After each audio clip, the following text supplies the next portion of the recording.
ma cause et rachète-moi. Fais-moi vivre selon ta parole. Alors, je pense que nous, on n'était pas... Vous ne nous entendiez pas. Hein? Alors, on n'entendait pas. Voilà. Excusez, les auditeurs n'ont pas pu entendre. Alors, on va reprendre pour vous hein, le texte que nous avons fait. Alors, on s'excuse auprès des auditeurs de Tropical 89.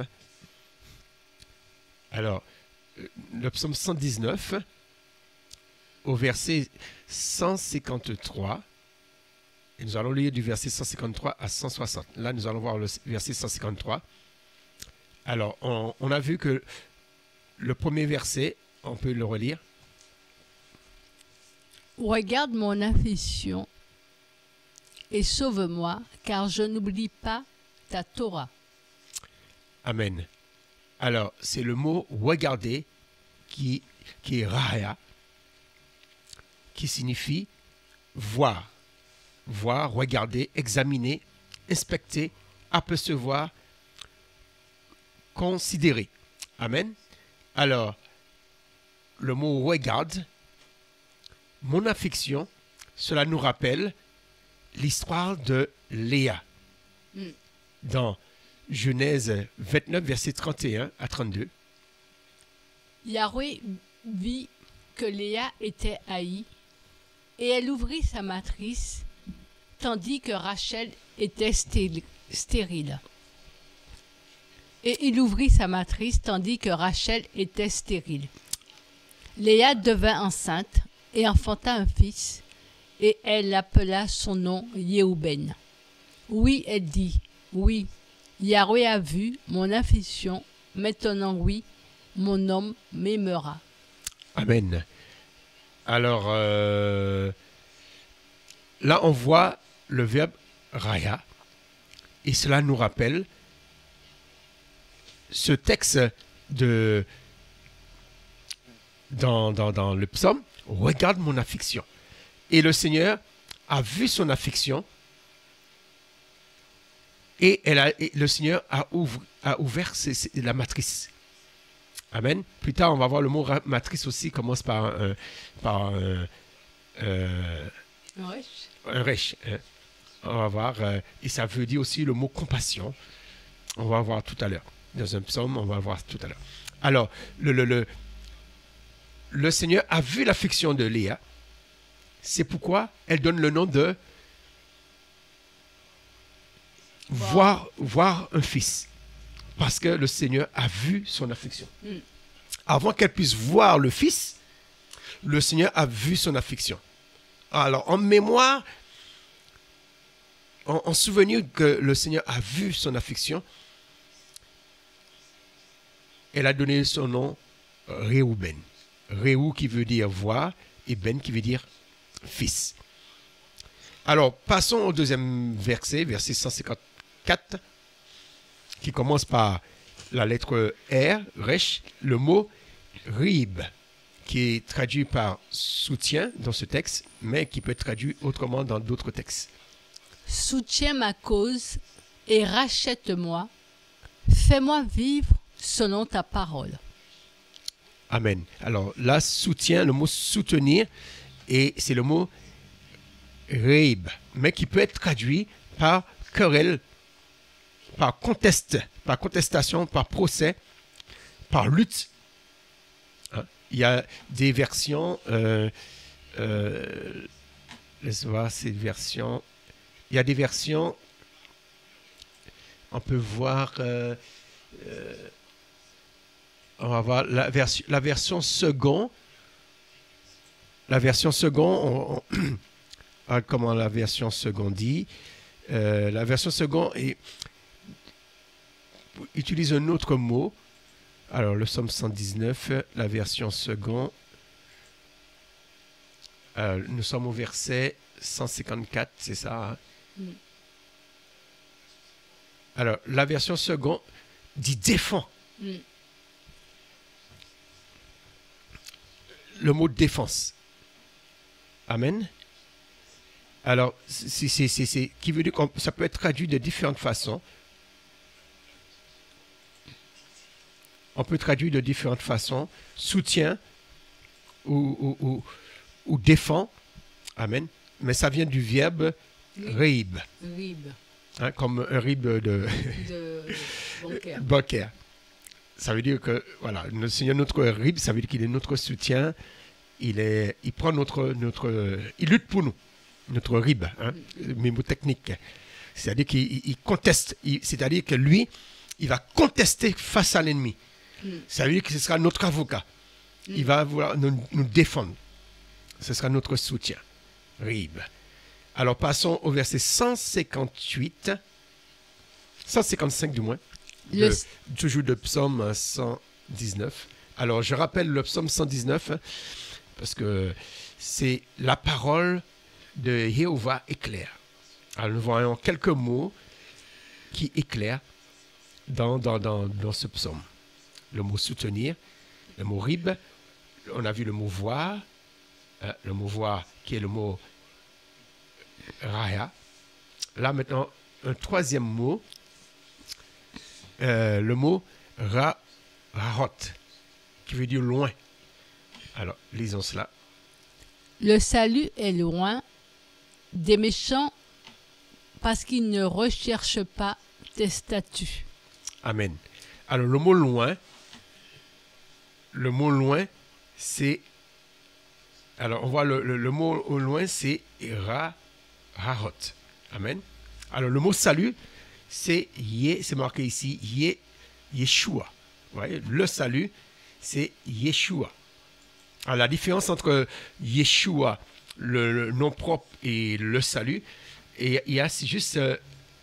ils ajoutent le Yé à la fin de Yeshua pour montrer que là, c'est un nom commun. C'est le salut. Mais lorsque c'est un nom propre, le nom de quelqu'un, ça s'arrête au Aïn. Yeshua ou Yehoshua, mais qui a la même racine. C'est pourquoi il est dit qu'il n'y a pas d'autre salut que son nom. Parce que le mot salut s'écrit, il faut écrire Yeshua pour écrire le mot salut. Amen. Alors, on revient sur le mot rahot. Alors, ce mot rahot, l'origine de ce mot. Alors, ce mot, c'est la lettre commence par la lettre R. Après, il y a la lettre ret, qui se prononce aussi comme un R. Et le O et la lettre Q. Rahot, qui veut dire éloigné, qui veut dire loin, distance, terre distante, ceux qui sont éloignés. Amen. Alors, c'est pourquoi il commence par ce texte. Le salut est loin des méchants, parce qu'ils ne recherchent pas tes statuts. Vous comprenez? C'est-à-dire que entre le salut, ceux qui sont sauvés, et ceux qui sont méchants, il y a tout un espace, parce qu'on n'est pas dans les mêmes lieux. Hein. C'est comme il est dit dans la chanson, il est bon de louer Dieu. Je ne sais plus si c'est dans cette chanson, il a dit, bon, moi ah non, c'est pas cette chanson qui dit, si vous me cherchez, cherchez-moi ailleurs, n'allez pas me chercher chez les sorciers, n'allez pas me chercher chez les camboiseurs, n'allez pas me chercher chez les gars des affaires, parce que je ne vais plus là. Hein? N'allez pas me chercher, sur les bancs des moqueurs. Alors, on a dit que c'est le verbe, c'est le mot rahot. Alors, ça vient... c'est bien, on est là, hein? Loin, rahot. Voilà. Rahot. Être loin, etc. Alors, tout à l'heure, là, je vous ai dit, on allait parler de la matrice. Hein, en fait, c'était toujours dans ce même chapitre. Alors, le mot matrice, c'est raram. Et on va voir ce mot matrice peut être traduit de différentes façons. Alors, le verset 156. Tes matrices sont grandes, Yahweh. Fais-moi vivre selon tes ordonnances. Alors, tes matrices. On sait qu'on a une matrice. La femme a une matrice. Mais par quel mot qu'on peut traduire qu'on dit tes matrices? Ça veut dire quoi, tes matrices sont grandes? quand tu entends ça, quand on dit les matrices du Seigneur sont grandes. Alors, le mot matrice peut être traduit par le mot raham, peut être traduit par miséricorde. Avoir pitié. Peut être traduit par grâce, compassion. Affection. Le sein maternel. Les entrailles. Le sein maternel d'une femme, les entrailles d'une femme, d'une jeune fille, etc. Alors, le mot raham, qui veut dire que le même mot qu'on utilise pour matrice, c'est le même mot qu'on utilise pour dire compassion ou miséricorde. Miséricorde, pas, compassion, bon Dieu, pas fini. Eh ben on peut dire que les matrices du Seigneur ne sont pas finies. Et rappelez-vous, lorsque Myriam, la mère de Yeshua, a vu, est allée chez Élisabeth, elle a vu sa matrice. Voilà, ses entrailles ont frémi. Et ont frémi, oui. Ça veut dire qu'elle a été émue de compassion. Alors, c'était une expression. Il faut dire que lorsqu'on est ému de compassion, physiquement, nos entrailles frémissent. Hein? L'émotion, ça agit sur notre corps. Amen. C'est pourquoi, en hébreu, le mot matrice et le mot compassion, le mot miséricorde, a la même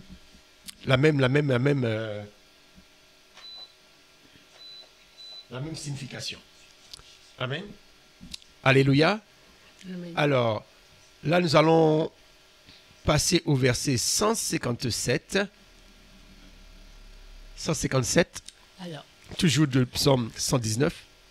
Ceux qui me persécutent et qui me pressent sont en grand nombre. Je ne me détourne pas de tes préceptes. Alors, ce texte commence en hébreu par le mot Rab, la lettre R et la lettre B, qui veut dire, Rab veut dire beaucoup. Rab. Ouais, Rab veut dire beaucoup, un grand nombre, ça veut dire plusieurs. Généralement traduit par grand, considérable, s'accroître longtemps, en abondance, nombreux, multitude, grand nombre, plusieurs, beaucoup, chef, puissant, immense. Alors, Rab, ici, dans le texte, il est en train de dire ceux qui me persécutent et qui me pressent sont nombreux. Je ne me détourne pas de tes préceptes, même s'ils sont nombreux. Je ne suis pas la foule. Amen. Je ne suis pas que dira-t-on. Je ne suis pas comment on dit, par exemple, il y a des fake news, parce que comme tout le monde pense d'une façon, on essaie de penser comme tout le monde. Il dit que lui, il ne suit pas cela. Rab. Voilà. Il ne suit pas les rabs, il ne suit pas le grand nombre. Alors, Rab, ça vient voilà, du mot grand, considérable, s'accroître. Amen. Alléluia. Alors, qu'est-ce qu'on peut dire? Longtemps, ça veut dire aussi, on peut traduire par longtemps, abondance, tout ça. Alors, passons au verset 158. C'est un verbe qu'on a déjà vu. Alors, je vois avec dégoût les traites, et je suis rempli de tristesse, car ils n'observent pas ta parole. Voilà, je vois. C'est le verbe raha. Je vois, c'est raïti, je vois. Je vois avec dégoût les traites. Hein, c'est le psalmiste qui voit. Tout à l'heure, là, il disait au Seigneur de regarder son affliction. Et lui, là, il voit. Ça veut dire qu'on a besoin du discernement. C'est pourquoi ce mot peut être traduit aussi par discernement. Je vois avec dégoût les traites. Parce que les traites, c'est pas facile de les voir. Hein, Judas était un traître, mais les disciples n'ont pas vu que c'était un traître. C'est après qu'ils ont su que c'était un traître. Lorsqu'il a manifesté, il est venu le livrer. Mais avant ça, ils n'avaient pas vu. Et nous, on a besoin d'avoir les yeux du Seigneur pour voir les traites. Mais les traites, il ne faut pas avoir des compassions pour eux. Il faut les voir avec comment? Dégoût. Il faut avoir un regard de dégoût pour les traites. Et le fait que tu as un regard de dégoût pour les prêtres, il dit, et je suis rempli de tristesse car ils n'observent pas ta parole. Que en fait, tu as du dégoût pour eux, mais en fait, tu as pitié pour eux. Parce qu'ils ne savent pas quel est les traites, ceux qui parlent des traites là. C'est-à-dire que c'est des gens qui connaissent la parole, mais qui les observent pas. Non seulement qui ne les observent pas, mais qui combattent pour l'ennemi. Voilà, comme Judas. Le mot voir. On voit encore le mot raya, verset 159. Combien j'aime tes préceptes. Le mot raya. Regarde combien j'aime tes préceptes, Yahweh. Fais-moi vivre selon ta miséricorde. Amen. On voit le mot raya. Voir combien j'aime tes préceptes. C'est-à-dire qu'il dit au Seigneur, regarde comment j'aime tes préceptes, comment j'aime tes commandements. On voit le mot raya. Alléluia. Amen. On retrouve encore le mot miséricorde. Alléluia. Alors là, c'est un mot qu'on avait vu la semaine dernière, le verset 160. La tête de ta parole est la vérité, et toutes les lois de ta justice sont éternelles. Alors, la tête de ta parole, ah oui, c'est vrai, j'ai pas mis de référence, mais on pourrait dire le commencement de ta parole est la vérité. Le début de ta parole est la vérité, et toutes tes lois de ta justice soient éternelles. Amen. Alors, le mot loi, c'est pas traduit par, c'est pas le mot, ce n'est pas le mot, comment dire, Torah, mais c'est misvot. Hein? T'es misvot. Amen. Amen. Alléluia. Voilà. Alors, nous allons passer une page musicale pour, après avoir lu le psaume 119. Alors, quel est le mot qui t'a retenu, que tu retiens dans ce psaume? Psaume 119. Sinon, on passe une page et puis on revient. Hein? On passe une page et... Alors, on continue notre étude sur la femme talentueuse, hein, qui signifie la femme de combat. La femme de combat. Alors, nous allons lire le verset 29 du chapitre 31. Nous allons voir le mot, un mot qu'on a déjà vu, le mot... Rechtet. Non, le mot rab. Ah, je vois que tu parlais de... Un mot qu'on a vu tout à l'heure là, le mot rab. On l'a vu pour dire qu'il y avait beaucoup, beaucoup de ses ennemis. L'environnaient. Hein. Beaucoup de ceux qui me persécutent et qui me pressent. Voilà. Ceux qui me persécutent et me pressent sont nombreux. Le mot rab, grand, considérable. Amen. Et là, dans Proverbe 31, on retrouve ce mot-là, le mot beaucoup. Proverbe 31, verset 29. Beaucoup de filles agissent avec compétence. Alléluia. Mais toi, tu es élevé au-dessus d'elles toutes. Voilà. Beaucoup de filles, là on est en train de parler avec la femme talentueuse, beaucoup de filles, hein, beaucoup de femmes agissent avec compétence. Mais toi, tu es élevé au-dessus d'elles toutes. Même si elles ont des compétences, Elohim est élevé et plus élevé que toutes ces personnes. Amen. Amen. Alléluia.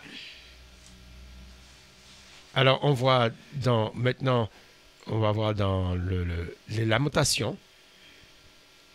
Dans les Lamentations, nous allons voir les 4 premiers chapitres, qui est écrit aussi dans l'ordre chronologique de l'alphabet hébraïque. Nous allons voir, mais des mots que nous avons déjà vus. Alors, le pleur, dans le chapitre 1, verset 20, alors le chapitre 1 nous parle des pleurs et de la désolation de Yerushalayim, c'est-à-dire Jérusalem. Alors, le livre de Lamentation, le chapitre 1, verset 20. Alors, nous allons revoir le mot regarder, Et, le mot voir, comme Réhouben, et le mot Raya. regarde, Yahweh, car je suis dans la détresse. Mes entrailles bouillonnent, mon cœur palpite au-dedans de moi, car j'ai été rebelle. Au dehors, l'épée m'a privé d'enfants, et à la maison, c'est la mort. Amen. Alors, on voit encore le mot regarde. Regardez. Regarde Jéhovah, car je suis dans la détresse. On voit toujours ce même, le Seigneur qui voit dans l'affliction, Réhouben, voilà, qui voit que sa fille est dans l'affliction. Et le Seigneur répond. Pour Léa, il lui a donné un fils. Et c'est-à-dire qu'on demande au Seigneur de nous récompenser de quelque chose, de nous rémunérer de quelque chose, afin que nos ennemis puissent voir, amen, que le Seigneur est avec nous. Regarde, Jéhovah, car je suis dans la détresse. Alors, il est important que nous puissions dire au Seigneur de regarder, même si on sait qu'il voit tout. Et il est important qu'on dise de regarder. Il dit, mes entrailles bouillonnent. On a vu le mot entrailles tout à l'heure là. Alors là, je ne sais pas trop quel est là, quel mot qu'ils ont utilisé pour les entrailles ici, parce que, je pense, ouais, c'est ici. Mes entrailles, c'est le mot, on avait vu tout à l'heure là, hein, c'est le mot rab, hein, le mot entrailles, on l'a vu tout à l'heure là, c'était le mot rab. Voilà, le mot entrailles, c'est ça, hein? Non, c'est rave, et le mot entrailles, c'est ici. Raham, voilà, Raham, les matrices, les entrailles, Raham. Amen. Amen. Allez, alléluia. Allez, il dit que mes entrailles bouillonnent, mon cœur palpite au-dedans de moi, car j'ai été rebelle. Au dehors de l'épée m'a privé d'enfant. À la maison, j'ai la mort. Non, c'est la mort. En dehors de l'épée m'a privé d'enfant. À la maison, c'est la mort. Il demande au Seigneur vraiment de regarder. Je suis dans la tristesse. C'est à peu près comme Léa. Voilà. Qui demande vraiment que le Seigneur puisse intervenir. Et là, c'est les pleurs vis-à-vis Jérusalem. Jérusalem qui a été vidée de ses enfants. dit, en dehors de l'épée, tu m'as privé d'enfants. Voilà, c'est-à-dire que le Seigneur les a frappés. Ils ont été privés des enfants d'Israël à Jérusalem, à la maison. C'est la mort. Il n'y a plus de temple. Alors, le chapitre 2 est basé sur le jour de la colère de Jéhovah. Le chapitre 2, verset 20, on revoit le verbe voir. Le verbe voir, raya. Je peux lire. Alors, vois Yahweh. Regarde qui tu as ainsi traité. Les femmes n'ont-elles pas mangé leurs fruits, leurs petits-enfants objet de leur tendresse? Le prêtre et le prophète n'ont-ils pas été tués dans le sanctuaire d'Adonai? Amen. On va encore le mot voir. Voir, Jéhovah. Regarde qui tu as ainsi traité. Les femmes n'ont-elles pas mangé leurs fruits? Les petits-enfants, objet de leur tendresse, elles ont mangé leur propre enfant. L'objet de leur tendresse. Les prêtres et les prophètes n'ont pas été tués dans le sanctuaire d'Adonai. N'ont-ils pas? N'ont-ils pas été tués dans le sanctuaire d'Adonai? Qui veut dire que même dans le sanctuaire, ils ont tué des prophètes. Voilà. Amen. Mais ça, c'était Zacharie avant la déportation. Mais il y a eu le père de Jean-Baptiste aussi, qui était grand prêtre. Il a été tué aussi dans le temple. Dans le temple, ouais. Et Yeshua dit que le sang d'Abel et de Zacharie sera redemandé. Alors, toujours dans les Lamentations, le chapitre 3, et le verset 58. Le verset là, qui commence par la lettre. Alors, il y a 3 versets. Hein. C'est le 58. On va faire le 58 déjà. 58. Adonai, tu as plaidé la cause de mon âme. Tu as racheté ma vie. Alors, c'est le mot. Rib. Ça commence par le mot rib qu'on a vu, qui veut dire. Là, ça est traduit par plaider. Mais dans le psaume 159, le psaume 159, rib a été traduit par. Hein, lorsqu'on fait un retour en arrière, rib a été traduit par soutien. Et comme on a dit, ça peut être lutte ou défend, comme on a vu que second traduit par défend, rib. Et ici, le mot rib est traduit par. Le mot rib est plaider. Hein? Plaider. Comme on disait, un avocat qui plaide pour toi. Adonai qui plaide pour nous. Tu as plaidé ma cause. C'est-à-dire que tu as défendu ma cause. Comme second le traduit. Tu as défendu ma cause. Tu as racheté ma vie. Alors le verset 59 et 60, ça reprend le verbe voir. On peut le lire. Tu as Yahweh, comme on me fait plier, juge à mon jugement. Ah non, j'ai fait une erreur. Hein. C'est tu as vu Yahweh. Je l'ai effacé. J'ai fait une mauvaise copie. Bon. Alors tu as vu Yahweh. Oui, comme on me fait plier, juge à mon jugement. Amen. Alors, on prend. Tu as vu Yahweh comme on m'a fait plier, juge à mon jugement. Et tu as vu encore. Tu as vu toute leur vengeance, tous leurs projets contre moi. Voilà. C'est toujours voir son affliction. Là, voilà. Comme ils ont fait plier, juge à mon jugement. Voilà. Raya. C'est-à-dire que le Seigneur voit toutes choses. Amen. Et c'est important de dire au Seigneur, tu as vu. Alors on passe au chapitre 4. Là, Jérémie, il parle des crimes et l'apostasie du peuple. Alors le chapitre 4, le verset 20. Alors, on va voir un mot que j'affectionne, c'est le mot rouar. Le mot rouar qui est le mot qui peut être traduit par le mot esprit. Voilà, lorsqu'on dit rouar kodesh, ça veut dire l'Esprit Saint. Voilà, le mot rouar. Le souffle de nos narines, le Machia de Yahweh a été pris dans leur force, celui de qui nous disions, nous vivrons sous son ombre parmi les nations. Amen. Le souffle, le rouar de ses narines, c'est-à-dire le souffle de ses narines. Alors, lorsqu'on dit que Dieu souffle là dans les narines, c'est pas ce mot qui est utilisé, c'est un autre mot. C'est le même mot qu'on utilise pour le mot prophète. On dit les Néphilim. Voilà, c'est plus cette racine-là. Alors, mais là, il parle du souffle. On va rester sur le rouar. Le rouar de ses narines. Le Machia de Jéhovah. C'est-à-dire que le souffle des narines d'Élohim, c'est le Machia. On pourrait dire que l'Esprit Saint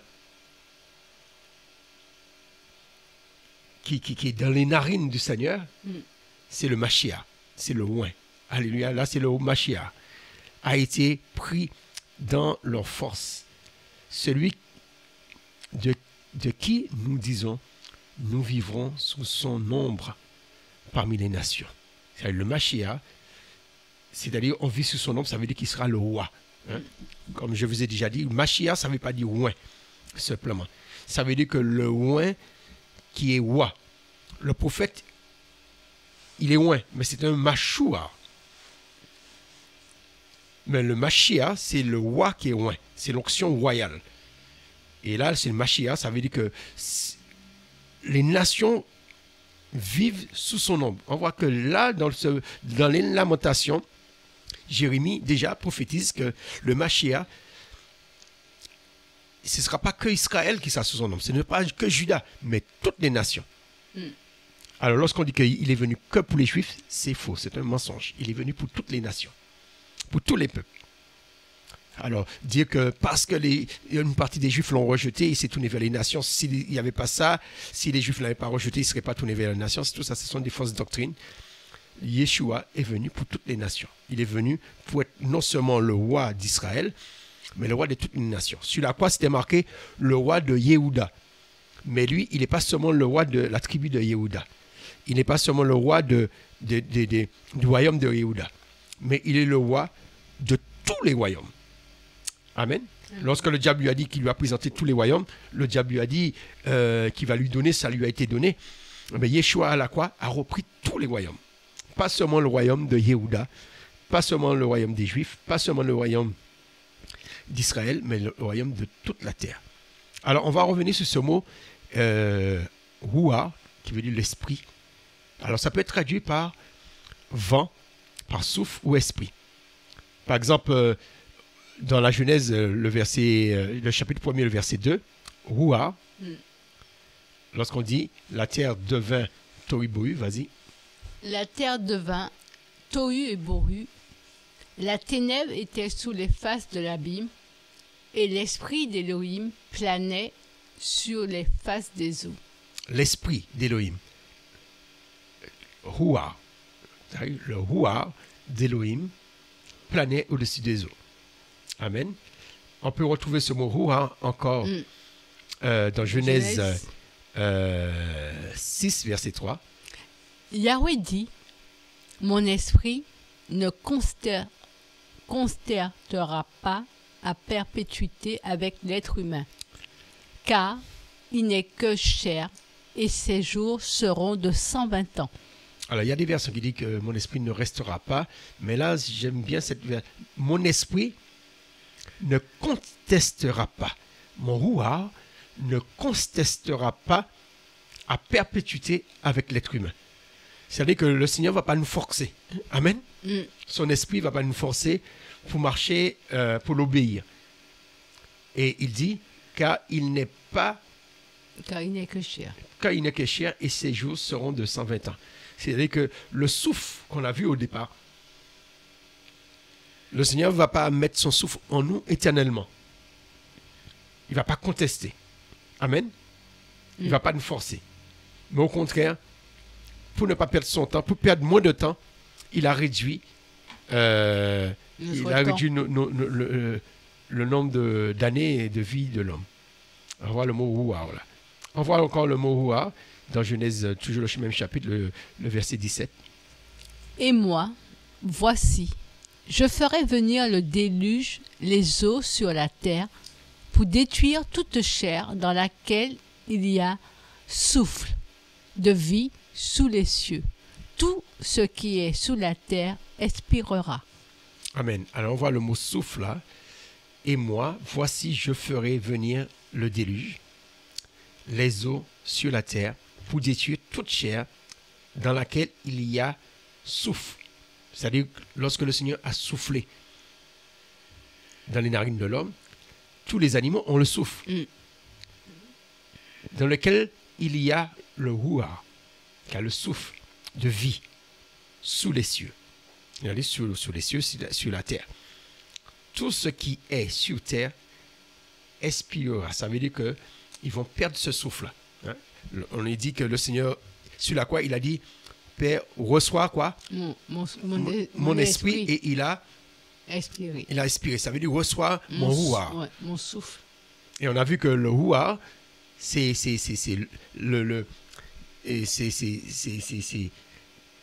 le souffle qui sort des narines d'Élohim. Amen. Et ce souffle qui sort de ses narines, c'est le Mashiach. Amen. Qui veut dire qu'il a dit, Seigneur, je reviens à toi. Qui dit, reçois mon esprit, ça veut dire que je reviens à toi. Amen. Amen. Voilà. Amen. Alors, on passe une page musicale et puis on revient un peu sur ce qu'on a vu et puis tu me diras le mot. Alors, Gandalina, tu nous dis un peu quels sont les mots qui a retenu ton attention? Alors, tous les mots sont bons, même très bons, mais il y a deux mots que j'ai bien aimés. C'est le mot raham, pour thématrice, la compassion, la miséricorde, la grâce, le sein maternel. Voilà, ce mot-là m'a... Raham. Oui. Alors, on l'a vu dans le psaume 119, hein, c'est ça? Au verset... C'est quel verset? C'est ici, c'est au verset 150. Thématrice. Thématrice. Ça peut être traduit par tes compassions. La grâce. Ça peut être traduit voilà, par ta miséricorde. Voilà. C'est-à-dire que l'ématrice du Seigneur, le sein maternel du Seigneur, c'est sa compassion. Amen. Voilà. Alors, vas-y. Et il y a aussi le mot voir. Raha. Que le Seigneur voit notre détresse, notre affliction, notre douleur. Amen. Nos maux. Nos pleurs qu'il voit. Amen, amen, amen, amen. Ah, il y a un autre mot. Et le mot rab aussi, et qui veut dire beaucoup grand, un grand nombre. C'est pas parce qu'il y a la foule que c'est voilà. Qu'il faut avoir peur. Qu'il faut avoir peur.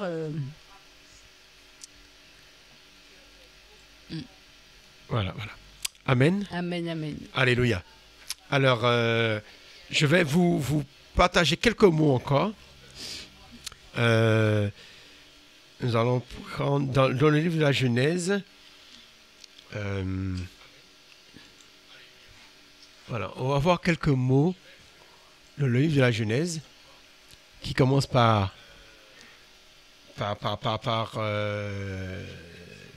ici, je pense, c'est bon. Voilà, qui commence par la lettre R. Alors, le premier mot de la Genèse. Alors, Genèse commence en hébreu par la lettre B. Mais la lettre B, ça veut dire dans. Mais en réalité, le premier mot commence par la lettre R. Alors, ce mot qu'on a traduit par commencement, c'est le mot Réchit. On voit? Réchit. Mais en réalité, Réchit veut dire prémisse. Qui veut dire que le mot prémisse, c'est le premier mot de la Bible. Et ce qui est intéressant pour ceux qui connaissent l'hébreu, alors on voit que ce mot, je vais le mettre comme ça pour vous, on voit que c'est un mot féminin. On voit que c'est un mot féminin. Amen. Mais ce mot est précédé de la voyelle de la lettre B. B, ça veut dire dans ou pendant. Mais ce qui est intéressant aussi, il y a cette voyelle B, cette consonne B n'a pas de voyelle. Alors, c'est pourquoi on doit la prononcer B. Mais pour aider la prononciation, on la prononce avec le son E. On dit B. B, Réchit. Dans. Alors, est-ce que. Là, il n'y a pas d'article. S'il y avait un article, on aurait mis bas. Ça veut dire que lorsqu'il n'y a pas d'article en hébreu, cela veut dire que le mot est. Lorsqu'il n'y a pas d'article, ça veut dire que le mot n'est pas défini. Alors, quelle est la différence entre un mot défini et un mot indéfini? Ça veut dire que le mot est indéfini. Lorsque le mot est indéfini, on utilise comme article un, une ou des. Et quand l'article est défini, on traduit par le, la ou les. Et là, il n'y a pas la voyelle A, ça veut dire que l'article, il n'y a pas d'article, ça veut dire que le mot n'est pas défini. Ça veut dire que c'est dans un prémisse ou dans une prémisse ou dans des prémisses. Amen. Et là, on voit que il n'y a pas d'article. Alors, pour savoir si c'est dans un prémisse ou dans une prémisse, on regarde la fin. La fin, c'est la lettre T. Ça veut dire que non seulement le mot est au pluriel, le mot est au féminin, mais c'est un mot qui est au pluriel. Ce mot qu'on a traduit par commencement, on aurait pu traduire par dans des prémices. Dans des prémices, Elohim créa les cieux et la terre. Ce qui veut dire que si on veut traduire le mot Réchit par commencement, ça veut dire dans des commencements. Si on traduit par commencement, ça veut dire qu'il y a eu plusieurs commencements. Mais le mot prémisse est toujours au pluriel. Est toujours au pluriel. Dans des prémices, Elohim créa les cieux et la terre. Alors, prémisse, ça peut être traduit par autrefois.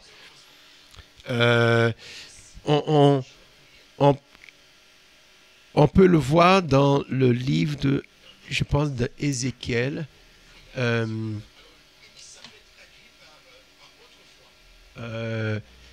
pense que c'est le livre d'Ézéchiel. Bon, là, je n'ai pas... Attends. Je pense... Et le livre d'Ézéchiel... C'est bon, ça. Laisse-moi voir. Est-ce que je l'avais programmé? Dans le livre d'Ézéchiel... Et je crois que c'est Ézéchiel... Alors... Est-ce que c'est quoi, ça? Réchit. C'est... Je cherche... C'est Ézéchiel ou... Non, c'est pas Ézéchiel. Non, c'est bien Ézéchiel, mais j'ai pas noté le verset. Prémisse. J'ai pas noté le verset. Réchit. Alors, j'ai pas noté le verset. C'est un verset important. Attendez, je vais regarder pour vous. On va reprendre. Réchit.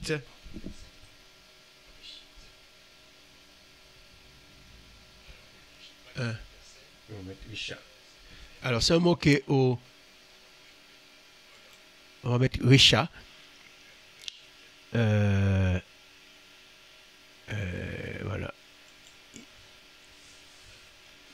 Alors, Risha, on peut le trouver dans... c'est pas dans ce chapitre-là, je voulais... Alors, je ne trouve pas le texte que je voulais. Mais c'est pas grave. Risha, je ne trouve pas le texte. Oh, je pensais ce texte-là peut-être. Alors, bon, je ne trouve pas le texte. Alors, c'est Ézéchiel. C'est Ézéchiel, j'ai dit. Hein. Ouais. Mais non, je ne trouve pas le texte que je cherchais. Bon, c'est pas grave. C'est pas grave. C'est pas grave. Alors, on peut voir que le premier mot de la Bible commence par cette lettre-là, la lettre Resh, qui veut dire que lorsqu'on parle des prémices, certains parlent que les prémices, c'est au mois de janvier. Et il y a une fête qui est dédiée aux prémices. Non seulement c'est le premier mot de la Bible, mais une fête qui est dédiée aux prémices. Et cette fête, c'est la fête des semaines. C'est-à-dire que tout ce qui pousse de la terre, la première fleur est consacrée à l'Éternel et consumée par le feu. Le premier fruit des entrailles, on a vu le mot entrailles aujourd'hui, et qui ouvre la matrice, on a vu le mot matrice aujourd'hui du moins, le premier fruit des entrailles est consacré au Seigneur. Parce que c'est la tête.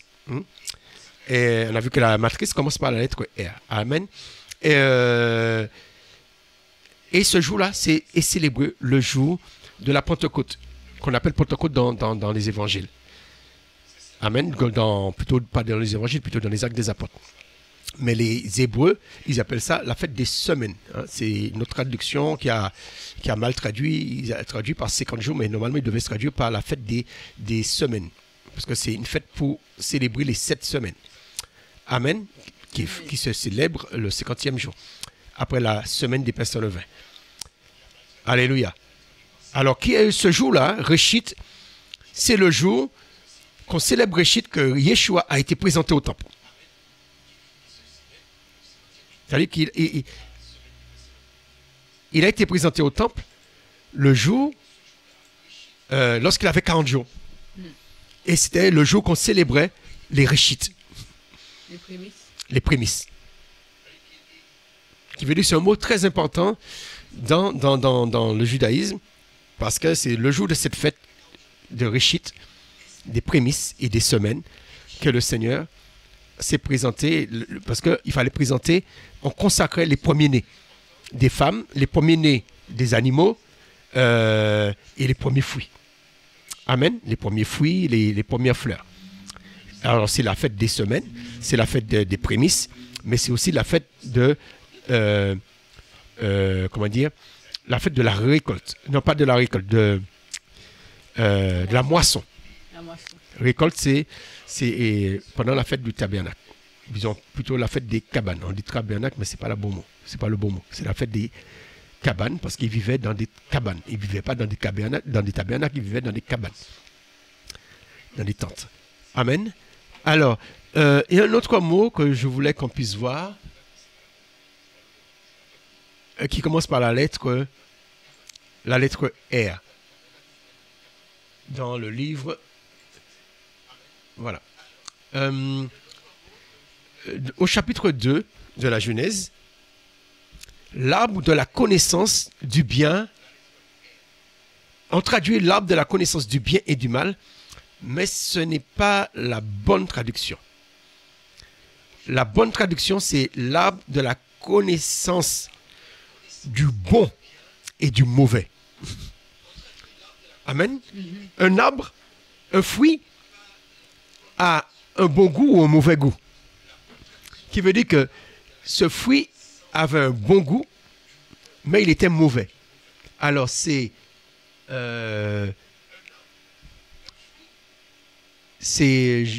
Genèse 2. Alors le verset qui nous intéresse, c'est le verset 16, je crois. Le verset 9. Le verset 9. Alors tu peux le lire pour nous?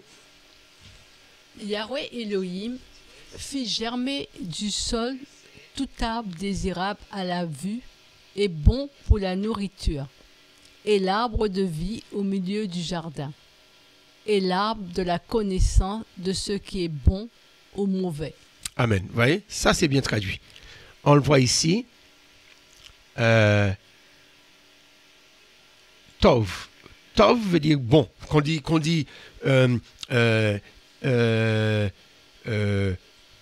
quelque chose qui est bon, c'est Tov. Quelque chose qui est bon, c'est Tova. Qui veut dire que le mot bien, qu'on traduit l'arbre du bien, bien c'est nu, comme nous. Comme on traduit comme si nu, nous. Bien c'est nous. Alors, et mal,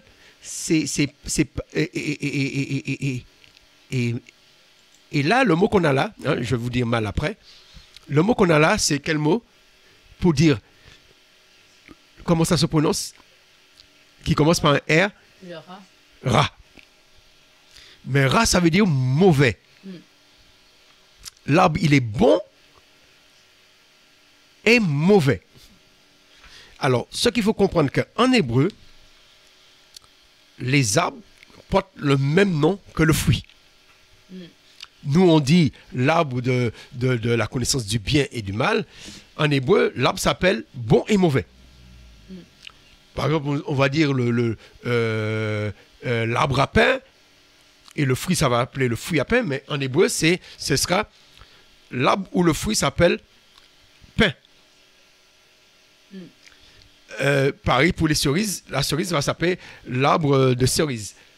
Voilà. L'arbre des cerises, l'arbre des cocos, l'arbre. Voilà. Ça porte toujours le nom du fruit, l'arbre. Et là, cet arbre-là il y avait l'arbre de vie qui porte le nom du fruit, qui est la vie. Et là, l'arbre du mauvais, le mauvais, c'est Ra.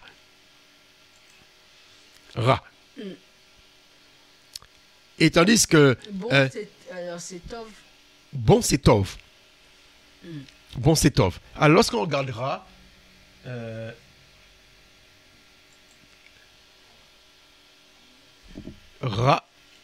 Ra, c'est... Mal.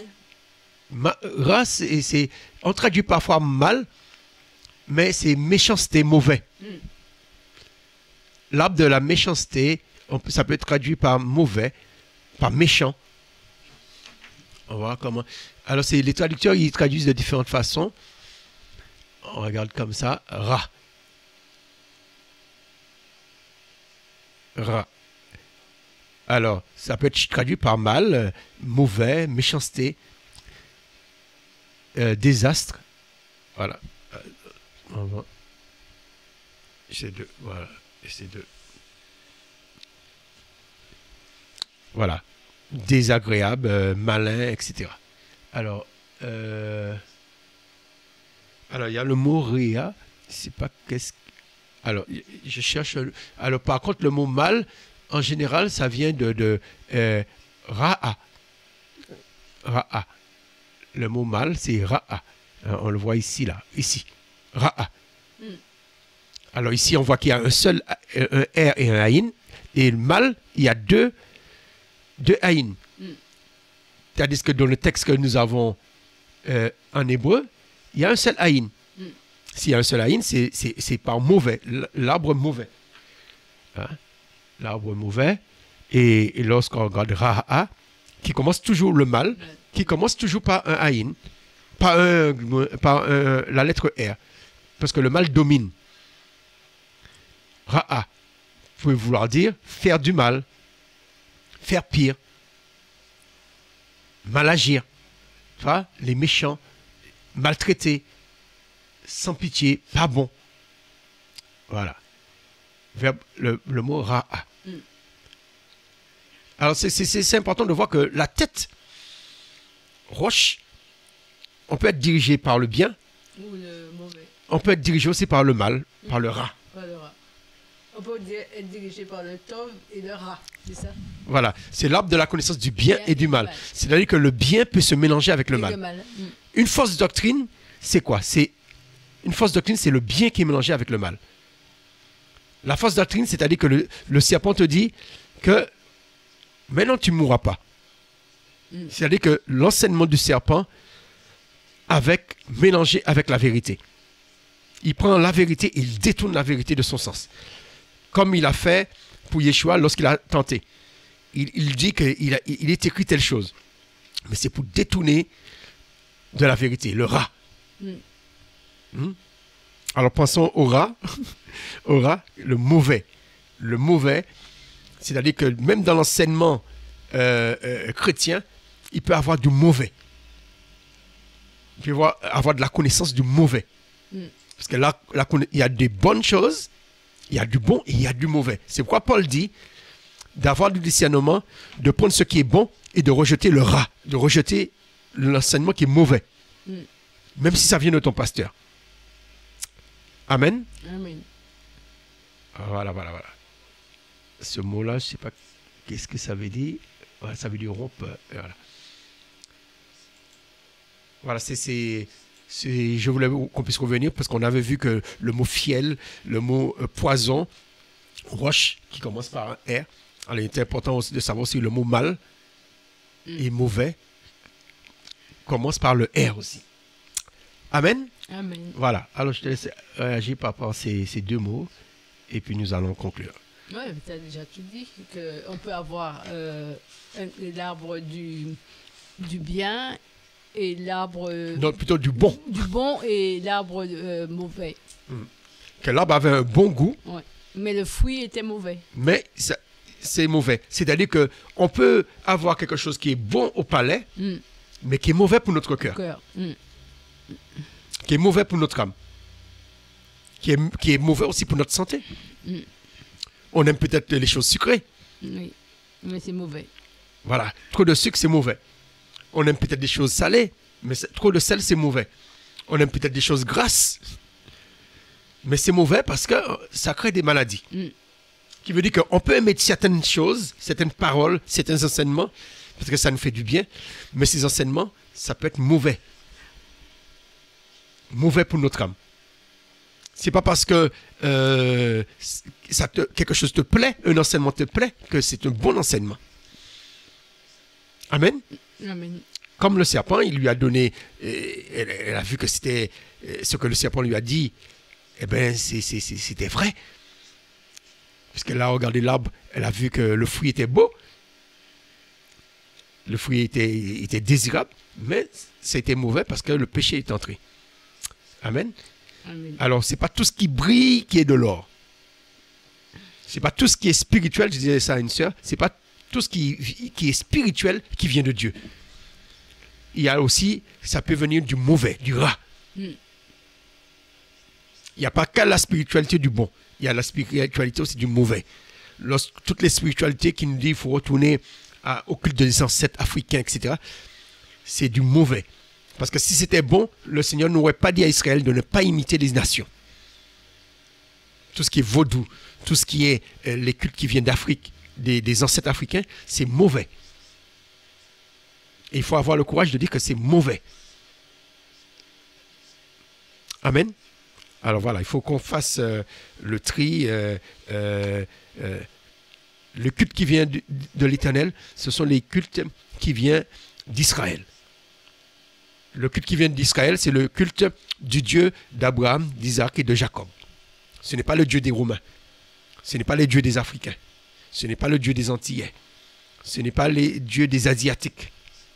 Ce n'est pas le Dieu des bouddhistes. Ce n'est pas le Dieu des Arabes. Ce n'est pas le Dieu des musulmans. C'est le Dieu d'Abraham, d'Isaac et de Jacob. Amen. Amen. Voilà, c'est lui qui est le bon. Comme on dit aux Antilles, le bon Dieu, le Tov. Alléluia.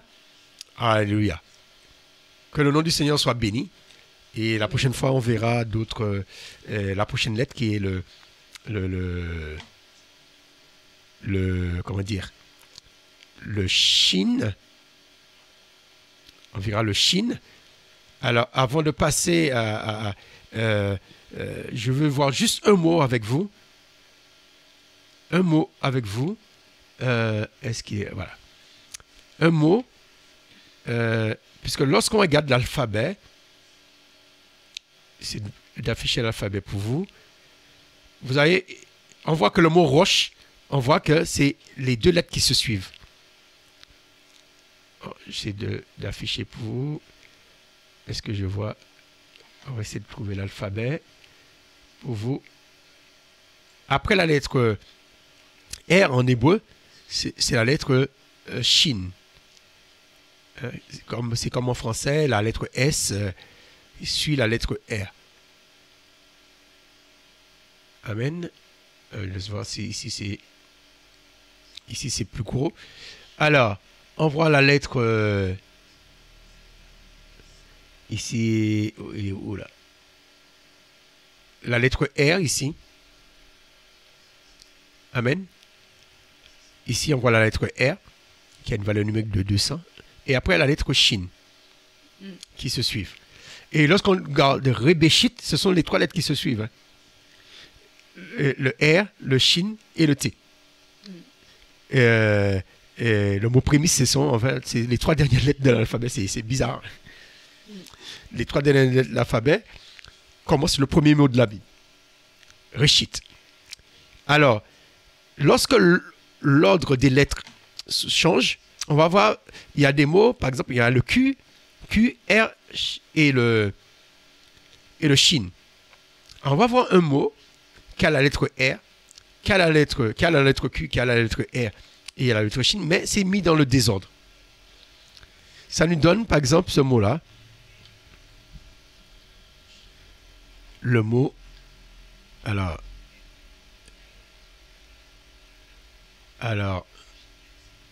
nous allons voir ce mot-là, ça nous donne le coup de tambour. Alors, attends de trouver pour vous. Alors, ça nous donne ça, voilà. dans l'ordre, ça va nous donner ce mot-là. On a le shin qui est juste avant le R. Mais là, on va trouver un mot qu'il y a le shin, le kof et le R. C'est-à-dire que le kof se retrouve entre le shin et le R. Ça donne le mot sheken. Sheker, qui veut dire le mot mensonge. Qui veut dire que les Hébreux, pour montrer que le mauvais, le mensonge, la prochaine fois on verra ce mot parce qu'il y a le shin, de ces paroles, il résulte que pour faire accepter le mensonge, les menteurs sont obligés d'y mettre aussi un principe de vérité. C'est pourquoi le mot sheker, mensonge, est l'anagramme du mot kesher. C'est-à-dire que lorsqu'on remplace on met le Q, le shin et le R à la fin, on voit que le R dans mensonge est à la fin et le R dans kesher est à la fin, ça donne le mot nœud. Le mot faisceau. Qu'est-ce que ça veut dire le mot nœud? Ça veut dire le mot lien. Être lié. Parce que pour faire accepter les mensonges, le menteur est obligé de commencer par dire une vérité, le shin, et à laquelle il ajoute ensuite le mensonge, c'est-à-dire le kof et le R, de façon à lier les deux ensemble. Voilà. Aussi bien que tu sois vrai aux lettres shin, puisque les trois patriarches seront réunis en trois.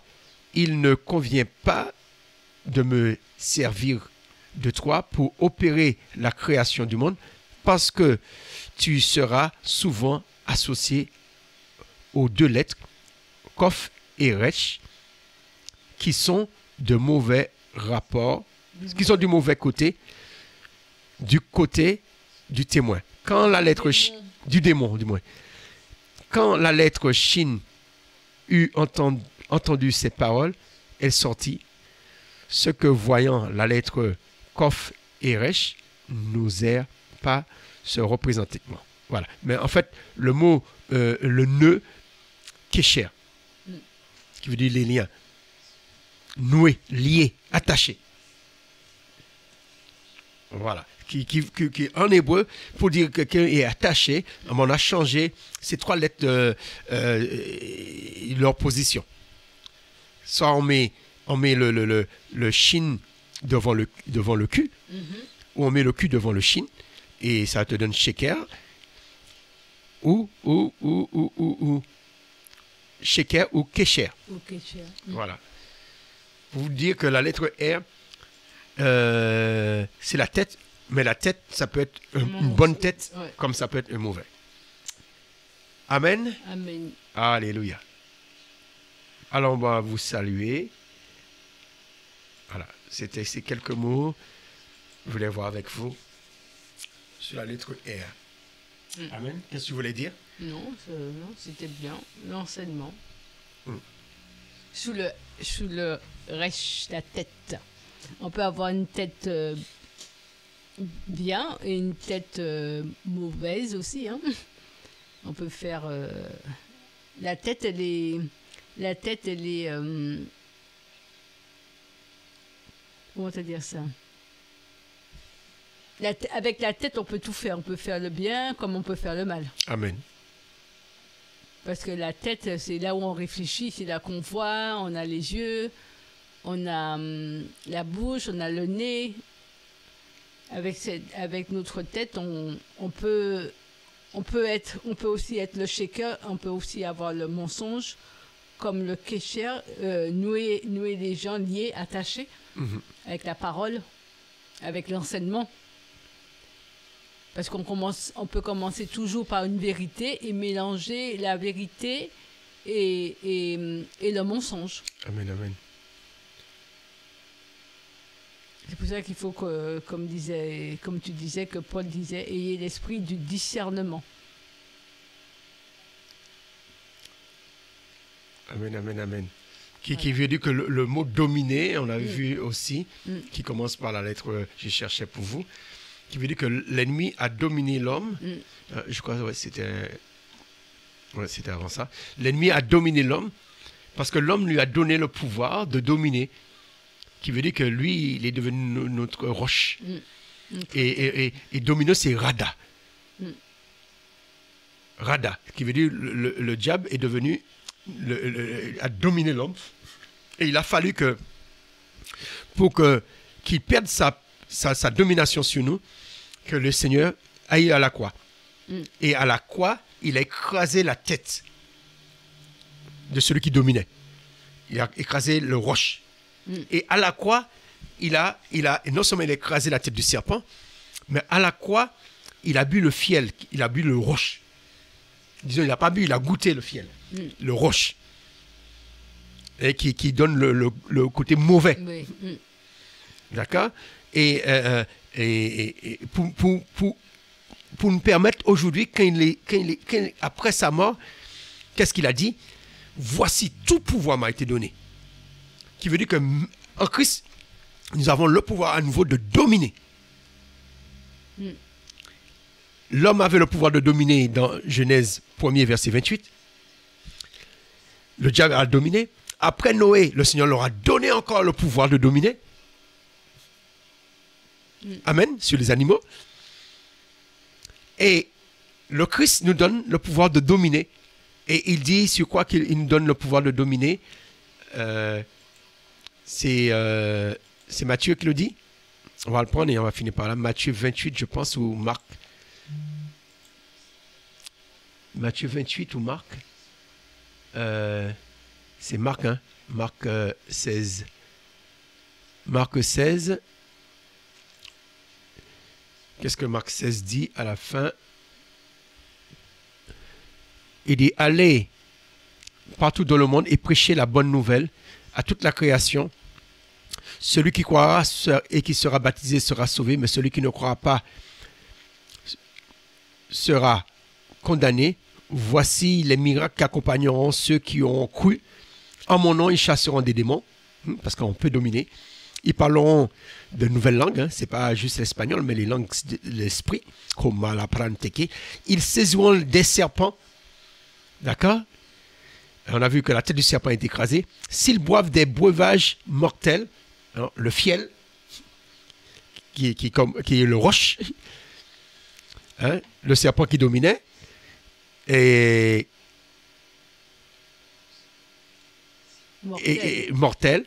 S'il ne fera aucun mal, ils imposeront les mains aux malades. On voit le malade et le mal. On a vu le rat, le mauvais. Et les malades sont guéris. Voilà.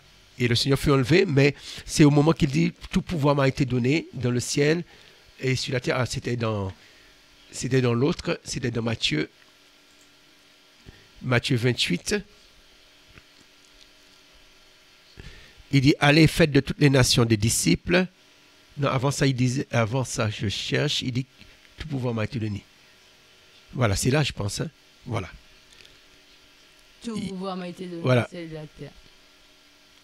Alors, Yeshua leur dit, s'est approché, leur parlant ainsi, tout pouvoir m'a été donné. D'accord? Tout pouvoir m'a été donné dans le ciel et sur la terre. Amen. Qui veut dire aujourd'hui, le serpent ancien n'a plus aucun pouvoir. Il ne faut pas confondre le serpent ancien et les démons. C'est Yeshua qui a tout pouvoir.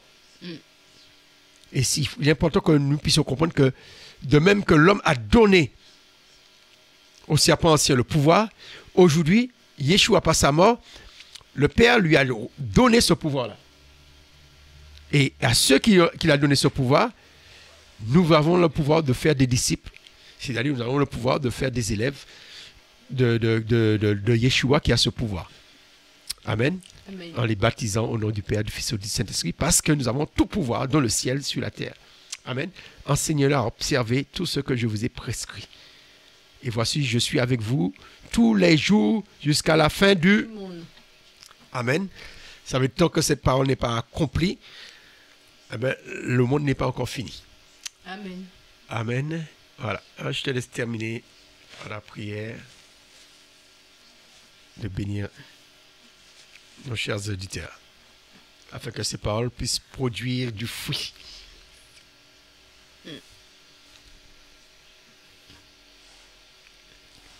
Merci, Éternel. Merci pour l'enseignement que ton serviteur nous a enseigné. Merci d'être le Rech, mais le Rech dans le bon sens, dans le Tov. Oui, nous savons que notre tête bien pensante peut nous faire des détours, emmener de la méchanceté, de la haine, des querelles. Préserve-nous, voix éternelle, toi qui vois tout. Entends les cris, entends notre détresse. Oui, Éternel, merci. Entends les cris des personnes qui nous écoutent. Entends leur détresse. Sois leur compassion, Éternel, leur miséricorde. Amen. Fais grâce. Fais grâce à chacun d'eux, Éternel, comme tu as fait pour Rachel. Merci, Éternel. Merci pour ton rab, pour ton rara. De voir, Éternel. Amen. De voir. De soutenir, Éternel. De contester pour nous l'adversaire. Merci pour ce que tu fais. Pour ta main protectrice, Éternelle. Merci pour tes bienfaits. Amen. Merci pour ta miséricorde. Merci parce que c'est toi qui essuies les pleurs sur tout visage, Éternel. Tu as dit dans Ecclésiaste qu'il y a un temps. Un temps pour pleurer, mais un temps pour rire. Amen. Oui, Éternel. Il y a un temps. Un temps pour jeter, mais un temps pour ramasser, Éternel. Un temps pour dire non, mais un temps pour dire oui, Éternel. Amen. Un temps pour jeter, mais un temps pour ramasser. Un temps pour la guerre, mais un temps pour la paix. Oui, Éternel. Tu es le temps. Tu es l'Aleph, Éternel. Tu es le commencement de toutes choses. Tu es, je suis. Tu es Adonai. Tu es Yahweh Sabaoth. Tu es, je suis sous ton trône. Et la terre que nous sommes tous, c'est ton marchepied, Éternel. On n'a pas besoin de te dire à quel moment venir, Éternel. Tu viens quand tu veux, car la terre t'appartient. La terre t'appartient, Éternel. Beaucoup se battent pour la terre, mais c'est ta terre, Éternel. C'est ta terre à toi. Merci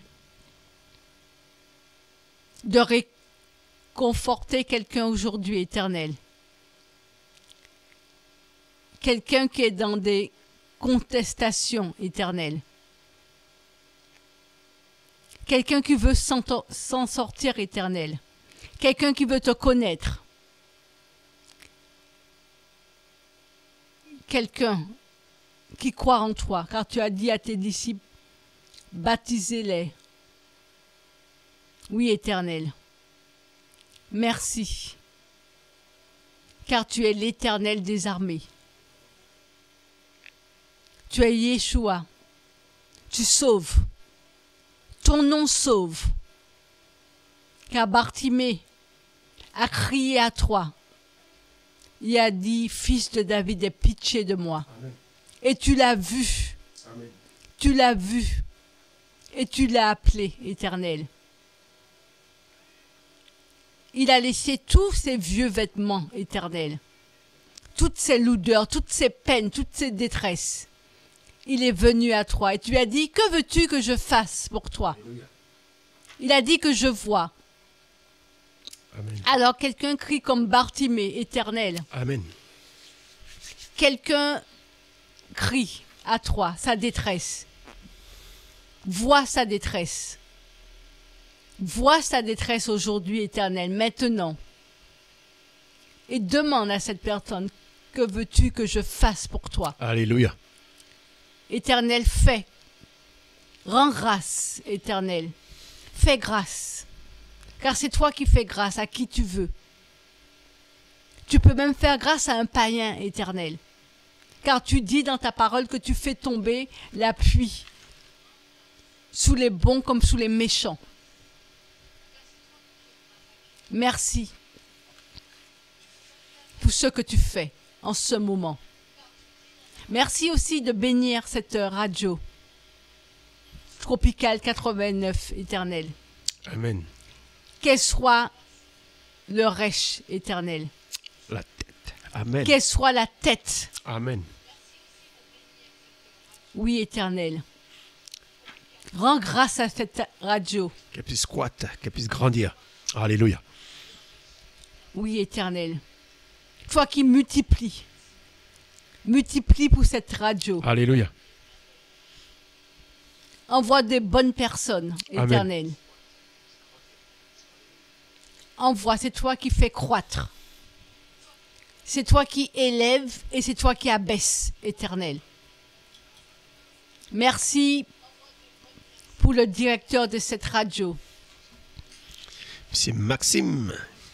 Merci de bénir sa maison, qui ne manque ni d'huile ni de farine chez lui, Amen. On le Éternel. salue. Alléluia. Qui ne manque ni d'huile ni de farine chez lui. Amen. Quelles que soient les épreuves de la vie, Éternel. Amen. Amen. Amen. Que tu sois son roc, que tu sois son soutien. Amen. Oui, Éternel. Et merci pour tout ce que tu fais et pour tout ce que tu feras en ce moment pour chacun d'entre nous. Alléluia. Amen. Amen. Amen. Soyez bénis. Bonne semaine. Shana Tova. Bonne semaine, Shana Tova. On va voir la semaine prochaine la lettre Shin, qui n'existe pas en français. C'est le son che. Il y a le mot Shabbat, Shana, semaine, Shabbat, etc. qui commence par cette lettre. Alors soyez bénis et je vous laisse en musique sur Tropical 89. Et on salue tous nos auditeurs de Radio FM Espoir. Soyez bénis. On prie aussi pour vous. Hein? Notre soeur a prié pour Tropical 89, mais tout ce qu'elle a demandé pour Tropical 89, que cela soit le partage aussi du pasteur Subon et de la radio FM Espoir. Alors, soyez bénis richement. À bientôt. Soyez bénis.